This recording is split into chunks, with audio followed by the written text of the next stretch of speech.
오늘 말씀의 제목은 근심을 영원한 기쁨으로 라는 제목으로 말씀을 나누겠습니다. 주님은 십자가에 달리신 이후에 부활하시고 아버지께로 나아가실 것입니다.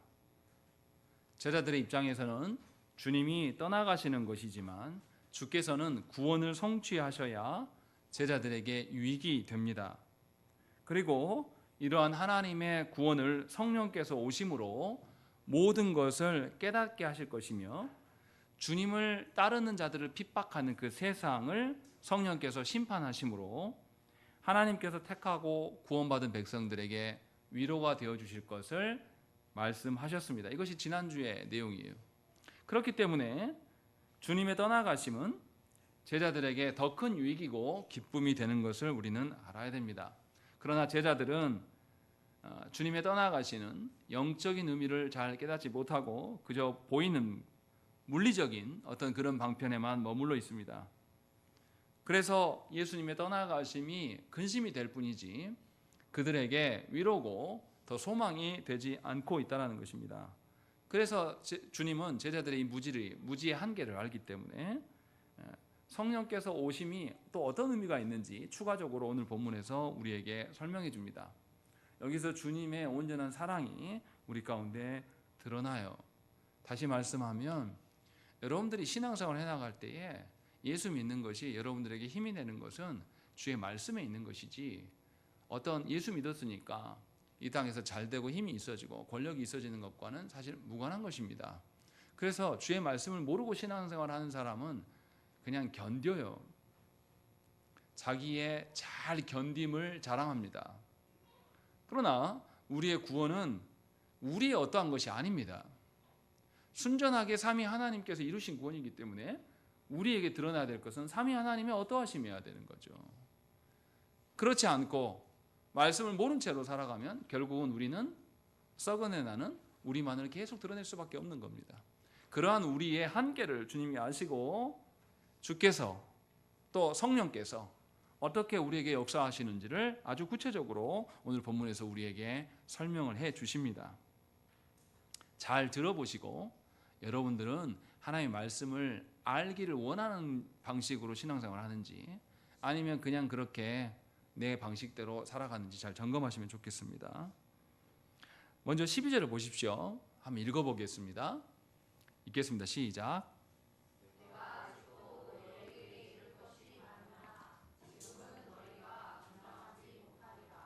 예수님 무슨 말씀 하십니까? 더 하실 말이 많이 있다. 그러나 제자들이 너무 연약하기 때문에 감당할 수 없다. 그래서 내가 여기서 말을 멈추겠다라고 주님이 말씀하십니다. 예수께서 이렇게 말씀에 절제를 하시는 이유가 무엇입니까? 제자들의 연약함 때문이고 또 주께서 아직 구원의 일을 다 이루신 것이 아니에요. 주님의 죽으심과 부활하심이 성취되어야지만 제자들은 그때서야 그것이 무엇인지를 알게 되기 때문에 주님은 아직 구속의 역사를 이루지 못한 것이 있어서 말씀을 멈추시는 것, 동시에 제자들이 이해하지 못하는 신앙의 미성숙으로 인하여서 아직 깨닫지 못하는 그들을 배려함으로써 주님이 말씀을 멈추시는 것을 우리는 보게 됩니다. 여기에서 우리는 주님이 얼마나 우리를 사랑하시는지가 잘 드러나는 것을 발견할 수 있어요. 예수님은 자신의 입장에서 말씀하시는 분이 아닙니다. 듣는 제자들의 상태와 듣는 제자들의 입장에서 감당할 수 있는 정도의 말씀만을 하시는 분이시라는 것이죠. 그러나 세상 사람들은 어떻습니까? 세상의 학자들은 청중이 듣던 말건 자신의 학자적인 그런 위엄만을 가지고 그런 자랑만을 가지고 알아듣지 못하는 말들을 막 짓거리는 경우가 있습니다. 이런 것은 청중을 배려하는 것이 아니고 사랑하는 것이 아닙니다. 자기 자랑에 불과한 거예요. 그런데 예수님은 그렇게 하시지 않아요. 예수님은 하나님의 말씀대로 보면 진리십니다. 예수님이 진리의 모든 큰 것이고 성부 하나님의 모든 계획하심을 성취하시는 분이란 말이죠. 마침 시작과 마침의 완성을 이루시는 분이 예수님이셔요. 그런데 예수님은 자신의 마음껏 진행하지 않으시고 우리의 상태에 맞게끔 멈추신다라는 것이죠. 다시 말하면 주님의 사명 중에 하나가 제자들을 가르치시는 것인데 그 가르치시는 것이 성부의 사명이기 때문에 자기가 해야 될 일이에요. 그런데 제자들이 다 알아듣지 못하니까 주님이 멈추신다는 거죠. 다시 말하면 주님은 사명을 진행할 때에 일 중심이 아니라 사람 중심으로 행하신다는 것이에요. 이것이 우리랑 너무 다르다라는 것입니다. 일 중심인 사람은 일을 어떻게 처리합니까? 효과적인 일 처리가 목적이기 때문에 사람이 힘들거나 상해도 감내하라고 말합니다. 그러나 사람을 염려하는 그런 방식의 일 처리라면 사람이 다치면 안 돼요. 사람이 상하면 안 됩니다. 그래서 사람을 존중하면서 함께 가는 거죠. 우리는 그 직장에서 경험하지 않습니까? 직장에서 나를 사람으로 대우하지 않고 어떤 부속품이나 어떤 일꾼 정도로 취급하면 어때요? 내가 다쳐도 어떻게 합니까? 일이 더 중요한 거예요. 공장 라인이 내가 누가 직원이 다쳐가지고 공장 라인이 멈추면 납품할 물건 걱정하는 사장은 직원을 배려하지 않는 인간입니다. 그 사람에게 중요한 것은 일이고 돈이에요. 그런데 사람을 존중하는 사람은 그 사람의 어떠함을 살피면서 일을 진행하는 것이죠. 그런 직장에는 사람들이 오래 남아요. 제가 고등학교 친구였던 치과 의사가 있는데 거기에 가면 간호사 직원들이 있는데 다 10년이 넘었습니다. 안 떠나요. 왜냐하면 잘 배려해 줍니다. 간호사 선생님이 자기한테 뭐라 하고 해도 다 듣고 있어요. 아무 말 하지 않습니다. 틀린 말 할 때는 그건 아닌 것 같네 라고 말하면서 그렇게 하는 모습을 제가 본 적이 있어요. 이런 식으로 참된 목양이라는 것은 그 영혼을 살피는 것입니다. 이 일이 중요한 게 아니에요. 예수님은 그런 방식으로 행하십니다. 제자들이 지금까지 예수님의 말씀을 존중하면서 잘 따라온 것이 아니에요. 주님의 말씀하셔도 잘 듣지 않고 있고 주의 말씀과 무관한 방식으로 세상의 권력 잡기를 원했던 사람들이 제자들입니다. 그런데도 불구하고 예수님은 그들의 게으름과 그들의 미성숙을 꾸중하고 나무라지 않고 성장하라 라고 하면서 재촉하지 않으시면서 여전히 자신의 일을 멈추시고 성령께서 오셔서 나머지 일들을 그들의 미숙함을 채우실 것들을 말씀해 주신다는 것입니다. 주님의 사역 방식이 이렇다라면 교회된 우리도 이것과 동일한 방식으로 영혼을 대해야 됩니다. 그러나 착각은 하지 마십시오. 교회 사명이 없는 게 아니에요. 교회 사명은 분명합니다. 여러분들이 복음으로 하나님 나라를 소망하면서 살아가게 하는 것이 교회의 사명이고 목사의 직분의 목적이에요. 여러분들이 주의 말씀과 무관하게 살고 말씀을 존중하지 않는 태도가 드러나면 저도 직분자이지만 인간인지라 화가 나요. 그런데 주께서 이렇게 하셨다면 저 역시도 제 감정을 감추고 주께서 변화시킬 것들을 기대함으로 영혼을 대해야 되는 것입니다. 그것이 교회의 직분자가 취해야 할 태도라는 것입니다. 예수님은 이것을 우리에게 보여주시는 거예요. 그렇다고 예수님이 자신의 사명을 포기하신 것이 아닙니다. 왜냐하면 주님께서 말씀하신 것 이외에도 성령께서 오셔서 하실 일이 있기 때문에 그것을 우리에게 일러주심으로 말미암아서 우리의 미진한 부분을 성령을 통하여서 보완하기를 바라신다는 것입니다. 이게 예수님의 사랑이에요. 저도 말씀을 가르쳐 보면 성도들이 말씀을 듣기 싫어하는 게 눈에 보여요. 고민이 됩니다. 말씀을 하나님의 입장에서 더 수준 높게 가르칠 것인가 아니면 성도 입장에서 그냥 쉽게만 할 것인가 라는 고충과 고민이 저에게도 있어요. 그러나 분명하게 주님은 제자들의 미성숙함을 기다리시면서 성령의 하실 것들에 남겨놓고 있습니다. 여러분들은 여러분들에게 주어진 영혼들을 대할 때 어떤 방식으로 행하십니까? 성령님께 몽창 몰아놓고 나는 아무것도 자녀들에게 말씀 가르치지 않으면서 그렇게 혹시 있는 것은 아닙니까? 아니면 끊임없이 말씀을 가르치지만 계속 가르쳐 오다가 자녀가 따라오지 못하기 때문에 잠시 멈추고 성령께 간절히 기도하는 그런 삶을 살아가십니까? 여러분 자신을 돌아보세요. 아마도 우리는 주의 말씀을 끊임없이 가르치는 일에 몰두하지 않을 것입니다. 그리고 우리가 하지 않은 것까지도 싸그리 몰아서 하나님께서 하시겠지 하고 몽창 몰아넣는 것이 우리의 삶의 태도가 아닌지를 돌아보셔야 돼요. 그러나 주님은 끊임없이 말씀을 하셨어요. 성경 봐보십시오. 14장부터 글씨가 무슨 색깔입니까? 다 빨간색이에요. 누구의 말씀이에요? 주께서 알아듣지 못하는, 제자들은 권력 욕구가 있는 자들입니다. 베드로도 자기가 제자들 중에서 머리가 돼야 되는 사람이에요. 그래서 예수님의 가시는 길을 깨닫지도 못하고 주님의 말씀을 귀 기울이는 게 아니라 자기 생각에 주님이 누구에게 잡혀 돌아가시면 안 되니까 막는 사람이에요. 그렇게 한심한 무리들을 향하여서 주님은 계속 말씀하셨습니다. 그러나 이들이 깨닫지 못하자 주님이 말씀을 멈추십니다. 그리고 성령께서 오실 것들에 대한 것들을 우리에게 알려주십니다.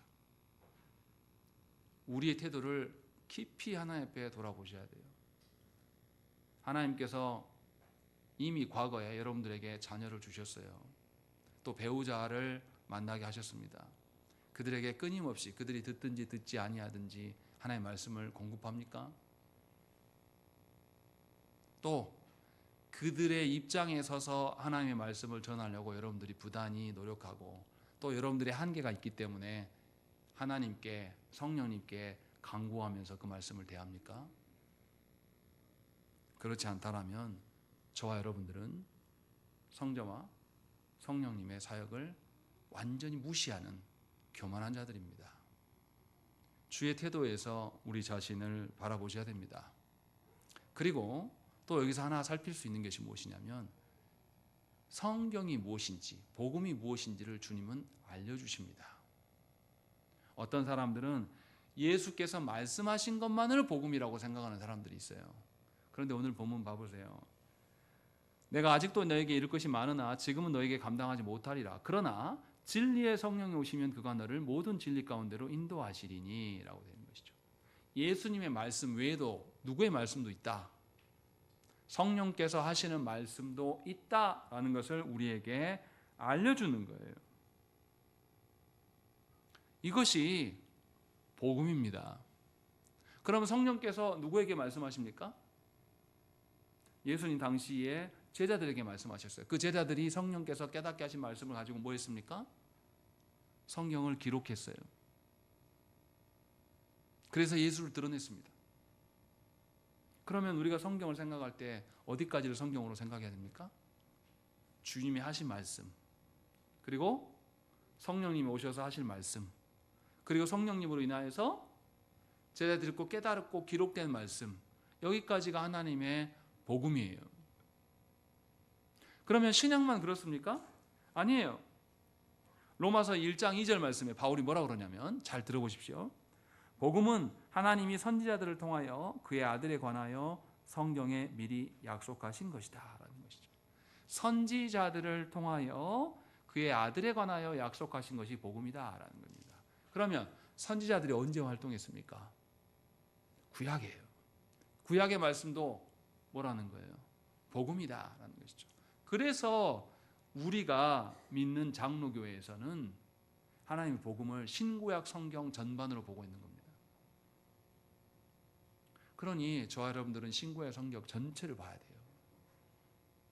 내가 좋아하는 말씀만 보면 안 됩니다. 한국교회에서 정말 엉터리 같은 말씀이 뭐냐면 흔히 레마의 말씀이다 라고 이렇게 말하면서 지가 깨달은 것이 하나님의 말씀이라고 말하는 분들이 있습니다.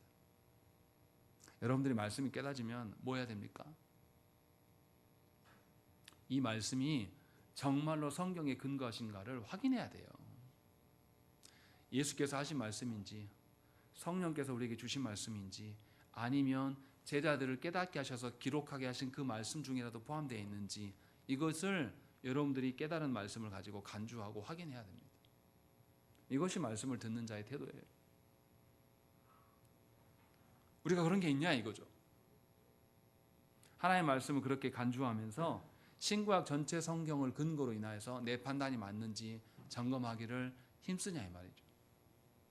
주님은 분명하게 우리에게 말씀에 대한 태도가 무엇인지를 알려주고 계십니다.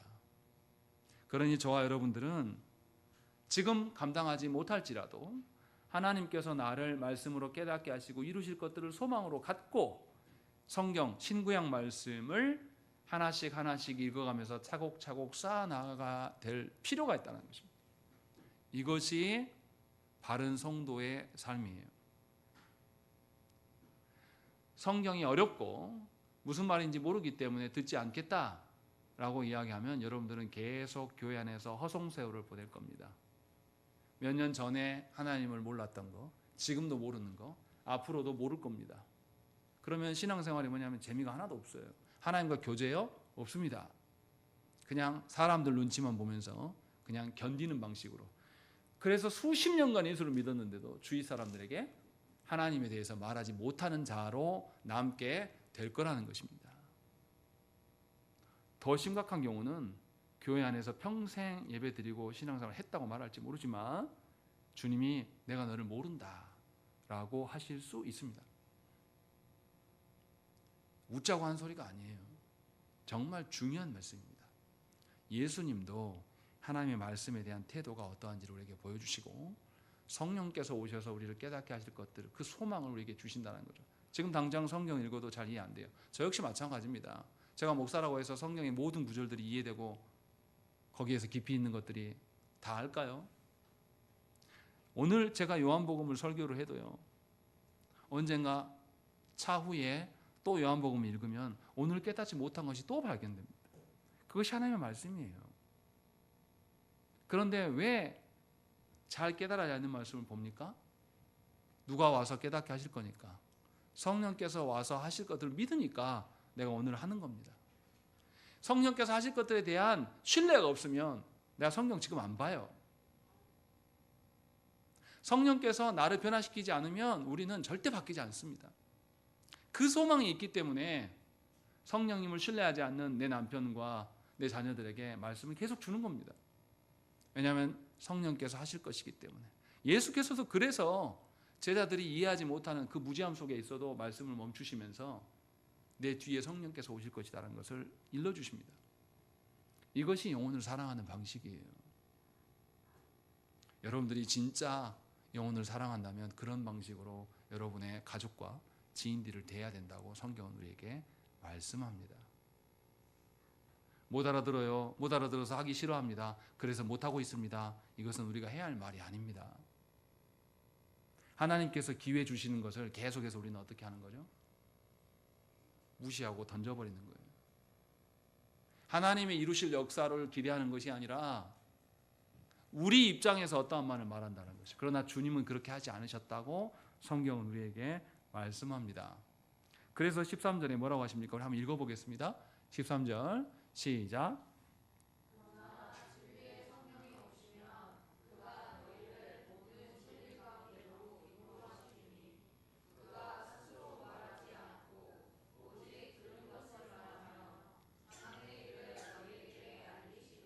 예, 성령께서 말씀하시는데 성령님이 진리의 성령님이시다라고 말씀하고 있어요. 그래서 예수께서 하신 말씀을 하신 것, 그래서 뭐라고 말합니까? 그가 스스로 말하지 않고 오직 들은 것을 말씀하신다라는 것이죠. 다시 말하면 성령께서 오셔서 행하는 일이 성부와 성자와 무관하지 않다, 같은 맥락에 서 있다라고 말해요. 그래서 예수께로부터 들은 말씀을 너에게 주실 것이다 라고 말씀하고 있는 겁니다. 그러니까 성령께서 오시는 일은 주의 말씀을 우리에게 알려주시는 일이에요. 그런데 한국교회 안에서 너무나 안타까운 건 뭐냐면 성령님을 부를 때 뭐 하려고 부릅니까? 우리 필요에 따라서 불러요. 성령님 내 기도를 응답해 주세요. 낫게 해주세요. 기적을 일으켜 주세요. 사업이 잘 되게 해주세요. 이렇게 성령님을 부르는 분들은 성령님의 하시는 사역을 무시하는 것이고, 성령을 보내신 성자를 무시하는 것이고, 성자를 보내신 성부 하나님을 무시하는 겁니다. 삼위 하나님 전체를 매듭급으로 다 버려버려요. 그리고 자기 욕망 따라서 성령님을 부르는 자들이 교회 안에 참으로 많습니다. 그러나 성령님은 자기 마음대로 말씀하신 하나님이 아니에요. 성자께 들은 바를 우리에게 말씀해 주십니다. 그래서 성부 하나님의 뜻과 계획, 예정하심을 알려주시는 그 일을 성령께서 하시는 겁니다. 그래서 성령님은 자기 자신을 드러내지 않고 성자와 성부를 드러내시는 하나님이시에요. 그것을 주님이 말씀하십니다. 그래서 14절과 15절에 영광에 대한 부분들 이렇게 설명합니다. 우리 읽겠습니다. 시작.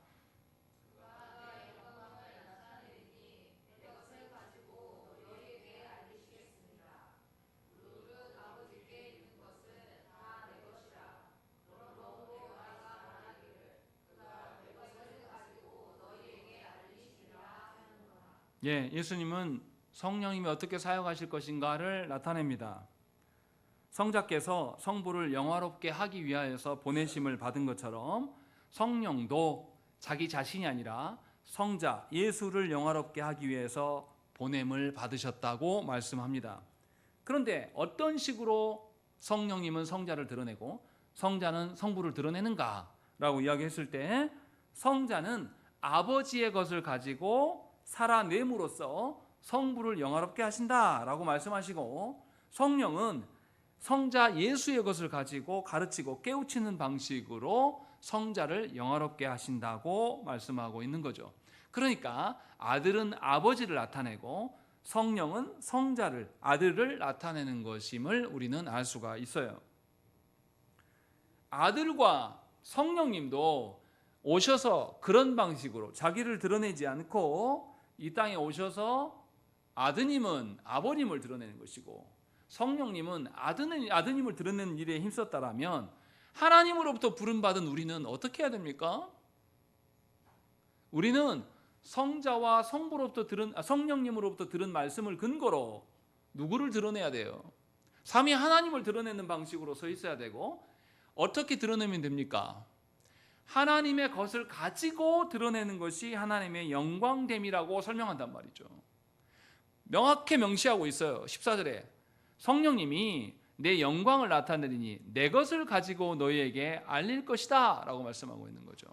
그러니까 성도된 우리가 하나님의 영광을 나타낸다는 것은 내 것을 가지고 하나님을 드러내는 그 방식이 아니라 하나님의 것을 가지고 하나님을 드러냈을 때만 영광이 드러난다라고 설명하고 있어요. 그런데 너무나 안타깝게도 한국 교회 안에 있는 수많은 사람들이 하나님의 영광을 드러내는 방식을 뭘로 하나님의 영광을 드러내려고 합니까? 세상 사람들의 가치를 끌고 와가지고 하나님의 영광을 말하려고 합니다.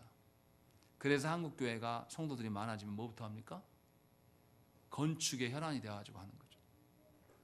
사람 많이 모이면 장땡이.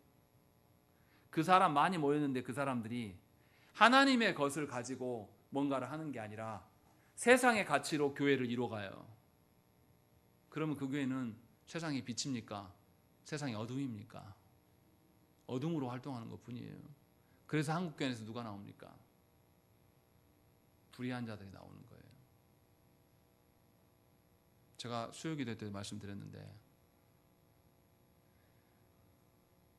이등병이 내부반의 괴롭힘으로 인해서 자살했습니다. 그 부모의 마음이 얼마나 괴롭겠어요? 부모가 원하는 건 뭐겠습니까? 진상규명이에요. 그러면 사단장이 진상규명을 해야 될 거 아닙니까? 그런데 진상규명은 하지 않은 사단장이 그 부모한테 문자를 보냈어요. 내가 위로받은 찬송가입니다 라고 해서 그걸 보낸단 말이에요. 위로가 됩니까? 그 아들 죽은 부모들이 원하는 것은 진상규명이에요. 근데 그거를 교인인 사단장이 찬송가 듣고 위로받으세요라고 말하는데 위로가 되냐고요. 이것이 한국교회에서 배출하는 성도의 모습입니다. 하나님의 것으로 자기가 살아본 적이 없습니다. 그래서 그 영혼이 무엇 때문에 아파하는지도 몰라요. 말이 됩니까? 그리고 그 사람은 진급했어요. 3스타로 수방사령관이 됩니다. 수방사령관이 돼서 윤석열 씨와 함께 내란을 일으키는 장본인이 됩니다. 그 사람이 교회에서 배출하는 사람이에요. 내란을 일으킬 때 포스타였던 그 사람도 성도예요. 사진이 버젓이 있습니다. 눈 감고 막 기도하는 사진. 그런 사람들이 내란을 일으키는 자가 되는 거죠. 교회에서 왜 그런 인간들이 계속 나옵니까? 목양이 뭔지를 몰라요. 말씀을 통해서 삼위 하나님을 드러내는 방식이 아니라 자기 것들을 드러내는 것만 계속 힘써왔던 자들입니다. 교회가 목양하지 않아요. 그냥 세상처럼 힘있고 권력 있으면 돼요. 세상처럼 부자가 되면 됩니다. 이런 방식으로 살아온다는 것이죠. 그러나 분명하게 오늘 말씀에서 하나님이신 성령께서도 자신의 것을 뭐라고 하지 않고 성자의 것으로 성자의 영광을 드러낸다고 말씀하시고, 하나님이신 성자께서도 자신을 드러내지 아니고 성부께서 하신 말씀만 자기는 말하고 성부께서 명하라고 하신 그 일들만 자신은 행한다라고 계속 말씀해 오셨어요. 그럼 우리는 어떻게 해야 됩니까?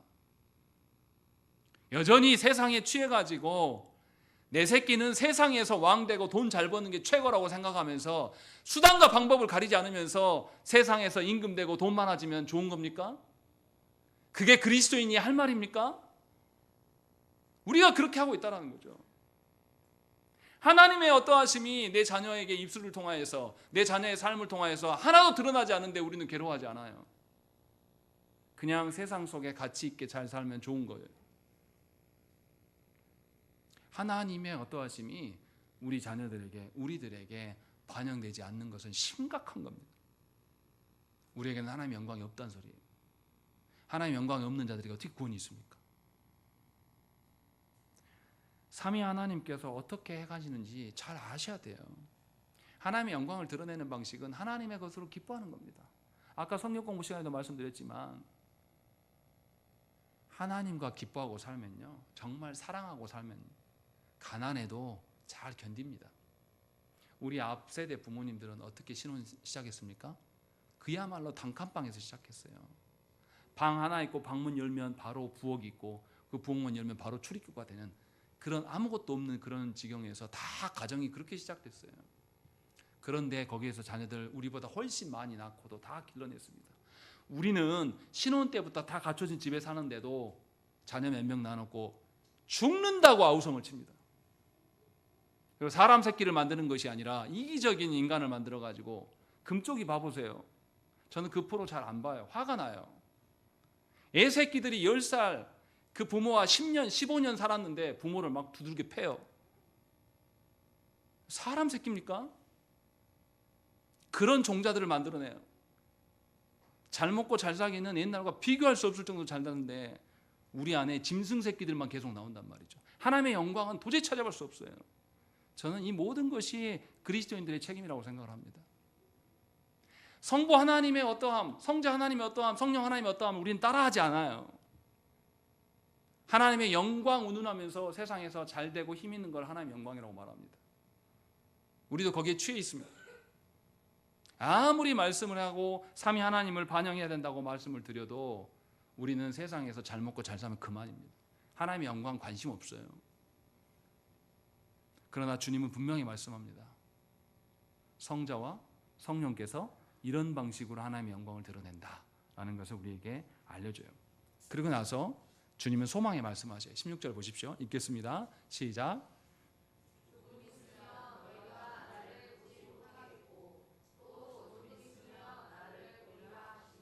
이게 무슨 말씀입니까? 조금 있으면 너희가 나를 보지 못하겠고 또 조금 있으면 나를 보리라. 예수 그리스도의 십자가에서 죽으심 그것만 말씀하고 있습니까? 네, 부활까지도 말씀하고 있는 거예요. 이게 왜 사랑의 말씀입니까? 예수께서 누구 때문에 죽으러 가십니까? 우리의 죄 때문에. 반드시 죽으러 가셔야 돼요. 그런데 주님의 말씀의 그 표현을 잘 봐보세요. 주님이 죽으러 가시지만 금세 조금 있으면 다시 볼 것이다 라고 말씀해요. 다시 부활하셔서 너희와 함께 하실 것이다 라고 말씀하고 있는 거예요. 이게 사랑이지 않습니까? 무슨 말입니까? 주님의 떠나가심과 주님의 다시 보게 될 것 이 간극을 멀리합니까? 가까이 둡니까? 가까이 두는 거예요. 우리 자녀들에게 바르게 살지 않으면 우리 자녀들을 어떻게 합니까? 혼내요. 근데 여러분들은 두들겨 패고 혼내고 던져버립니까? 반드시 혼내고 나면 그 다음 작업이 뭐가 있어야 돼요? 다시 이 아이를 달래고 할 수 있도록 힘을 주는 작업이 필요해요. 저는 그게 더 힘들더라고요. 우리 자녀들에게 혼내는 시간도 길지만 혼내고 나면 이 자녀와 관계를 개선하고 다시 소망으로 가질 수 있도록 다시 권면을 합니다. 우리도 자녀를 그렇게 사랑하잖아요. 주님도 그렇게 지금 보여주시는 거예요. 내가 죽으러 가지만 부활하셔서 금세 너에게 보여줄 것이다 라는 것을 우리에게 알려주는 것이죠. 여기서 우리는 생각해야 돼요. 여기에 숨겨진 의미가 있습니다. 그런데 주님이 부활하시고 제자들과 함께 계속 살았습니까? 어떻게 하셨죠? 40일 동안 가르치시고 승천하여서 떠나가셨어요. 그럼 가셔버린 거잖아요. 근데 주님 왜 이렇게 말씀하십니까? 주님이 가시면서 뭐라고 말씀하십니까? 주님이 가시면서 세상 끝날까지 너희와 함께 할 것이다. 무슨 말씀이에요? 주님이 죽고 부활하심을 보면서 우리는 예수님이 떠나가심이 그냥 죽고 끝나는 것이 아니라 우리의 죄 사함을 위한 것이라는 그 믿음을 갖게 된단 말이죠. 그러니까 믿음의 눈을 갖게 되면 주님이 승천하셔서 하나님 우편에 가신 목적이 무엇입니까? 주님이 친히 모든 권세를 가지고 다스리심을 안단 말이죠. 그것을 믿게 돼요. 그러면 주님은 떠나가셨지만 나는 주님과 함께 살아가는 겁니까? 함께 살아가지 않는 겁니까? 함께 살아가는 거죠. 그렇지 않겠습니까? 주님은 이것을 16절에 지금 복합적으로 설명하고 있어요. 그래서 조금 있으면, 원래 순차적으로 역사적인 순서대로 봐보면 조금 있으면 너희가 나를 보지 못하겠고 또 조금 있으면 너희를 보겠지만 내가 또 조금 있으면 너희 떠나간다. 이게 맞잖아요. 근데 그 뒤에 그 떠나가심에 대한 이야기를 안 하셔요. 왜 안 하십니까? 주님이 보이는 세상과 보이지 않는 세상의 모든 권세를 가지고 통치하실 것이기 때문에. 이거하고 똑같아요. 만약에 이재명 대통령이 우리 내방동 출신이라고 해보십시다. 여기서 우리랑 같이 살았어요. 근데 대통령 되니라고 청와대로 떠나갔단 말이죠. 안 보여. 우리랑 같이 안 살아. 근데 우리는 어떻게 생각합니까? 우리나라 다스리고 있어. 그래서 우리의 살아가는 거 살피고 있어. 그래서 마음이 든든해. 나랑 함께는 살지 않아요. 그러나 저기서 하고 있기 때문에 내가 거기서 안정을 취하는 것이죠. 이것이 믿음의 눈이 있는 사람들에게만 보이는 일이에요. 믿음이 있는 사람들만 예수의 죽으심과 부활의 의미를 알게 되고 그 이후에 주님이 떠나가셔도 이제 주님과 함께 살아가네요. 그래서 주님이 떠나가시면서 뭐라고 합니까? 세상 땅끝까지 내 복음을 가르쳐서 지키게 하고 그들에게 성부와 성자와 성령의 이름을 세례를 주어서 그 일을 행하게 되면 세상 끝날까지 내가 너희와 항상 함께 할 것이라고 주님이 분명하게 말씀하고 있는 거예요. 이 일을 위하여서 주님은 죽으시러 가시고 부활하신 겁니다. 그리고 승천하신 거죠. 그것을 우리에게 소망의 말씀으로 주셨다라는 것입니다. 그러니까 우리는 알아야 돼요. 우리의 삶을 살아갈 때 하나님이 안 계신 것처럼 보이는 현상들이 많이 있어요. 저는 그런 생각 많이 듭니다. 한국교회 안에서 정광훈 같은 인간이 나오고 한국교회의 성도들이 나와서 말도 안 되는 그 추태를 부리고 소년보 같은 인간이 나오고 또 많은 다수의 한국교회 성도들이 전부 다 극우적으로 바뀌는 걸 보면 왜 하나님은 안 계실까 이런 생각이 들 때가 있어요. 그러나 하나님은 저는 오히려 거기서 뭘 보냐면 심판받아야 될 사람과 받지 않아야 할 사람들을 하나님께서 나누고 계신다는 것이죠. 소년보 같은 사람, 정광훈 씨 같은 사람이 나타나니까 교회 안에서 진짜와 가짜가 갈리기 시작합니다. 여전히 소년보 정광훈을 지지하고 따르는 인간들, 전에는 몰랐어요. 전에는 그냥 좋은 장로님, 좋은 권사님 정도로 생각을 했는데 가만 보니까 거기를 지지하고 따르고 있어요. 그 사람의 실체가 무엇인지 다 드러나는 것이죠. 하나님이 역사하고 있는 겁니다. 제가 무슨 말을 하려고 하는 겁니까? 정치 이야기하려고 하는 게 아니라 하나님이 계시지 않는 것 같은 상황 속에서도 주께서 부활하시고 죽으시고 부활하시고 승천하시고 우리를 다스림을 알고 있느냐면 우리는 믿음의 눈으로 주와 함께 살아갈 수 있다는 것입니다. 그래서 주님은 조금 있으면 나를 보지 못하지만 조금 있으면 나를 보게 될 것이다. 그리고 그 이후에는 믿음의 눈으로 나와 함께 살 것이다 라는 것을 우리에게 알려주고 있습니다. 그런데 그래서 우리는 살아갈 때에 일상에서 벌어지는 사건에 대해서 우리의 해석보다는 하나님의 말씀에 근거해서 그 사건을 바라볼 수 있는 눈이 필요해요. 그게 믿음의 눈입니다. 그러려면 성경 알아야 되는 것이죠. 벌어지는 사건을 우리 마음대로 평가하면 안 돼요. 제가 항상 예를 들어서 말씀드리잖아요. 일본에 쓰나미가 와가지고 사람들이 많이 죽었어요. 그러니까 한국교회 목사들이 무슨 이야기 했습니까? 일본이 예수 안 믿으니까 하나님이 저들을 치셨다. 그렇게 말할 수 있습니까? 그러면 일본에 있는 교회들은 안 망해야죠. 근데 교회도 같이 무너졌어요. 쓰나미 왔을 때. 다 물에 잠기고 다 없어졌단 말이에요. 그거 어떻게 해석할 거예요? 성경에 근거한 해석하지 않기 때문에 그런 식의 말도 안 되는 소리를 오랫동안 교회 안에서 목사의 직분으로 있었던 사람들이 말하고 있는 거예요. 하나의 방식으로 보지 않기 때문에. 여러분도 마찬가지입니다. 수십 년 교회 안에 있었지만 하나님의 말씀을 근거로 하나님의 것을 가지고 하나님을 드러내는 방식으로 내가 살지 않으면 나에게 벌어지는 일상의 모든 일들을 내 마음대로 해석해 버립니다. 그래서 낙심하고 절망해요. 그래서 예수 믿는 사람도 절망해서 스스로 목숨을 끊는 경우가 나타나는 것이죠. 이게 남의 일이 아니라 곧 우리 일이 될 수 있다는 것이죠. 그것을 주님 말씀하고 있어요. 그런데 보십시오. 주님 이렇게 소망의 말씀을 주시면 제자들이 깨닫습니까? 깨닫지 못합니까? 못 깨달아요. 17절 18절 보십시오. 제자 중에서 서로 말하되 우리가 말씀하신 바 조금 있으면 나를 보지 못하겠고 또 조금 있으면 나를 보리라 하셨는데 이게 뭔 말이냐 라고 제자들이 이야기해요. 18절에도 또 뭐라고 해요? 조금 있으면이라고 말씀하시는데 그 조금 있으면이 뭔 뜻이야? 라고 이들이 막 당황해합니다.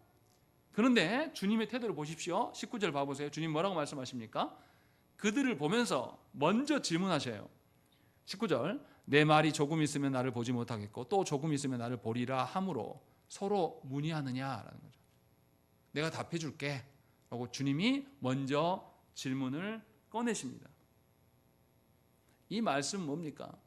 너희들끼리 못 깨달은 거 너희들끼리 막 의논해도 답이 나오지 않는다. 나오지 않는다. 누가 필요하다?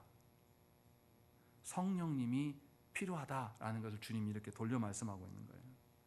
제가 성경 공부를 가르치면 그런 경우가 있어요. 성경 공부 가르치면 잘 이해가 안 되면 저한테 물어보면 되잖아요. 누구한테 물어봅니까? 자기들끼리 물어보고 있어요. 답이 나옵니까?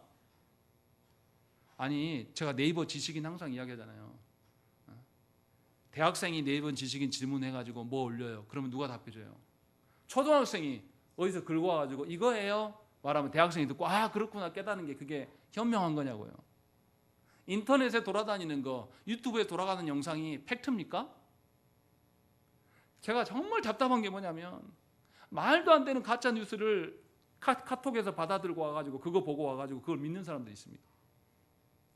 국회의원까지도 그런 이야기를 해요. 보셨습니까? 농림부 장관 앞에다 두고 이번에 에이펙에서 쌀도 개방하고 뭣도 했다는데 어떻게 된 거냐고. 그게 국회의원이 질문이에요. 그러니까 농림부 장관이 뭐라고 하겠습니까? 그거 사실 아닙니다. 농림부를 통하지 않고는 쌀 개방할 수 없고 소고기 개방할 수 없어요. 그런 일 전혀 없습니다. 근데 국회의원 작자가 얼마나 가짜 뉴스를 쳐다보고 있는지 그게 국회의원의 수준입니다. 근데 이게 우리의 수준이 될 수도 있어요. 무슨 말을 하려고 하는 겁니까? 하나님께서 해석해 주시지 않고 하나님의 것으로 우리의 것을 채우지 않으면 우리가 그런 사람으로 살아간다는 거죠. 그래서 우리들끼리 물어보고 있어요. 답도 없는데. 그런 한심함을 그런 목자 없는 양처럼 유리방황하는 우리를 주님이 잘 아시고 먼저 질문을 던지는 것이 19절의 말씀이에요. 그리고 주님이 아주 친절하게 알려주십니다. 여기서 우리는 주님의 사랑을 보셔야 돼요. 우리의 형편없음을 보고도 주님은 누구보다도 우리의 상황을 잘 아십니다. 우리의 해석한 우리의 상황보다 예수님이 우리를 바라보는 그 관점이 더 풍성해요. 더 확실합니다. 그래서 우리가 질문하지 않아도 우리가 기도하지 않아도 주님은 우리를 위하여서 기도하시고 우리를 부르십니다. 그래서 여러분들은 매주 예배 자리로 하나님께서 부르시는 거예요. 여러분들은 여러분들의 일상에 가정에서 벌어지는 일들, 회사에서 벌어지는 일들, 우리나라 대한민국에서 벌어지는 일들에 아무 관심 없이 그냥 내 마음대로 살아요. 그런데 하나님은 그 모든 과정 중에서 당신의 선하신 뜻대로 우리를 지키시고 돌보시고 이끌어 가시는 하나님이에요. 그러니 우리가 주의 말씀에 더 귀 기울여야 되지 않겠습니까? 우리가 관심이 없으니까 더 드려야 돼요. 주께서 먼저 손을 내밀어 주십니다. 그래서 그들의 의문점을 너희들끼리 찾지 말고 나한테 물어라 라는 거 제시하시는 것이 19절이고 20절에 이제 20절부터 22절의 말씀에 주님이 말씀합니다. 주님은 어떤 말씀하시냐면 내 떠나가심을 말하는 게 아니라 주님의 떠나가심으로 빚어질 제자들의 근심과 걱정까지도 주님을 아시고 20절에 이야기합니다. 20절 말씀 읽겠습니다. 시작.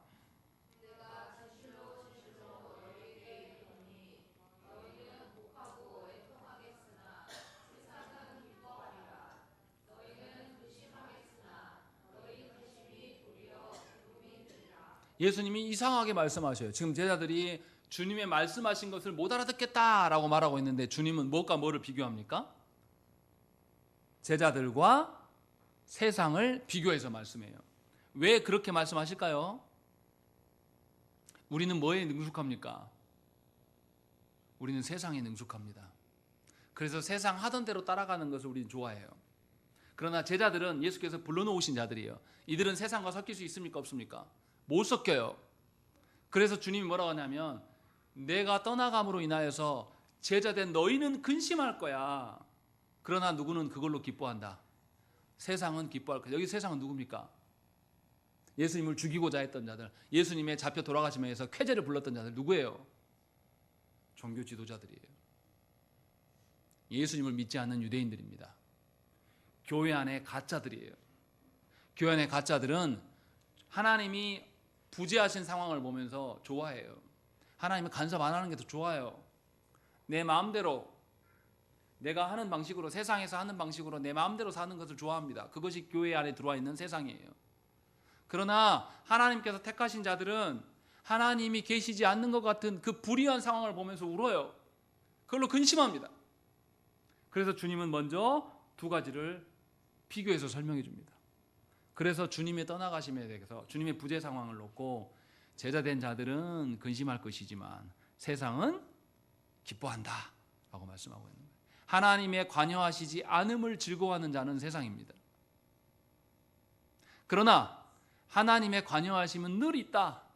아직 보이지 않지만, 보이지 않아서 내가 괴롭고 슬프지만 반드시 하나님은 역사하실 것이다 라고 말하면서 애통해하면서 근심하는 그런 자들은 하나님의 사람이라고 우리에게 위로하십니다.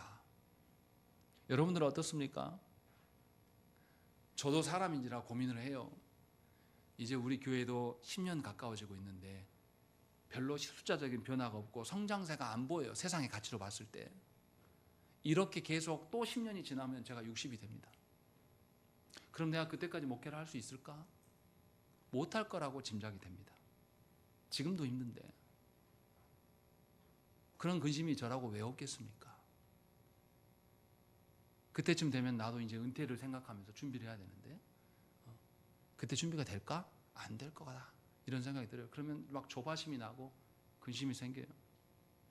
그때 마음을 돌이킬 수 있는 근거는 뭡니까? 하나님 살아계신다. 내 눈에 당장 보이지 않아도 내 해석은 이렇더라도 내 해석은 잘못된 것이고 하나님은 나를 절대 죽게 내버려 두시지 않을 거야. 하나님은 나를 분명히 지키실 것이고 우리의 교회의 모습을 어떻게 해서든 바꾸실 것이다 라는 이 소망을 바라봐야지만 견딜 수 있어요. 그렇지 않고 잘하지 않는 성도들을 바라보고 성장하지 않는 교회를 바라보면 근심투성입니다. 목회 못할 짓이에요. 다른 직장을 찾아야 되겠구나 라는 생각을 가질 수밖에 없는 겁니다. 그 씨름을 해가는 거죠. 그것이 목회자의 고충이에요. 여러분들도 마찬가지일 겁니다. 분명히 주님은 우리에게 말씀하고 있어요. 하나님이 부재의 상황 속에서 근심하는 자가 하나님이 부르신 제자들이고 하나님의 부재의 상황, 불의함에도 아무런 반응하지 않고 태평하게 살아가는 사람은 세상이다 라는 것을 일러주시고 그 다음 말씀이 더 중요해요.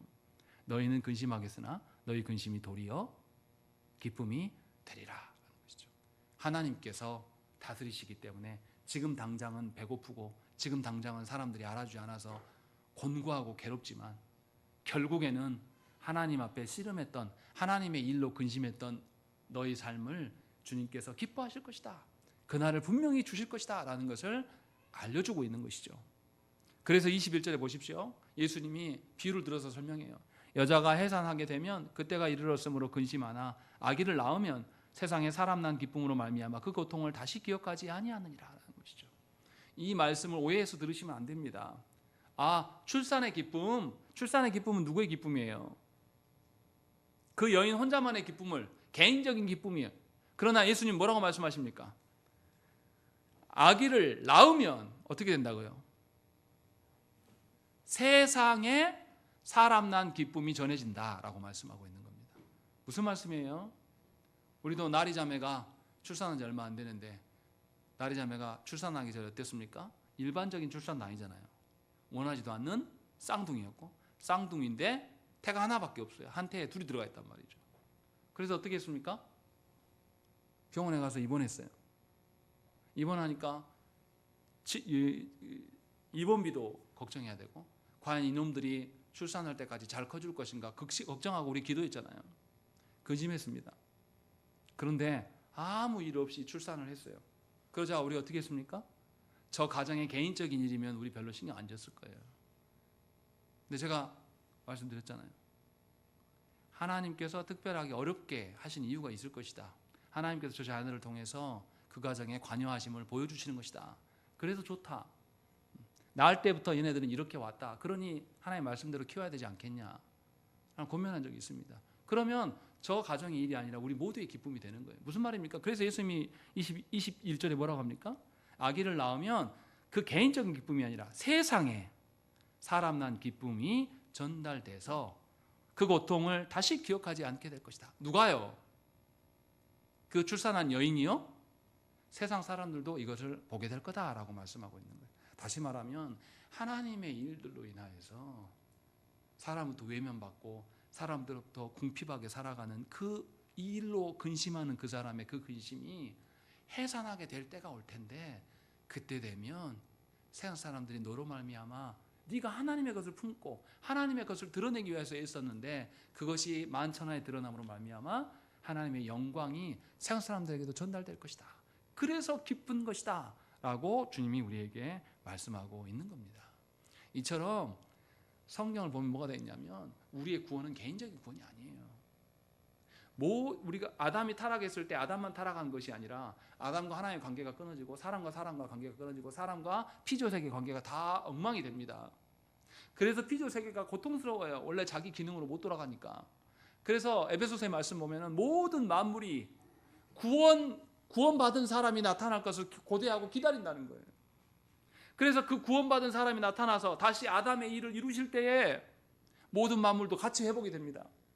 다시 말하면 우리가 중생하여서 하나님의 자녀가 돼서 하나님의 것들을 마음에 품고 하나님을 드러내는 방식으로 살아나면 나만이 아니라 온 세상에 하나님의 어떠하심이 드러나게 된다. 그래서 기쁨이 되는 것 아니겠냐라고 주님이 말씀하고 있는 거예요. 그래서 22절에 뭐라고 합니까?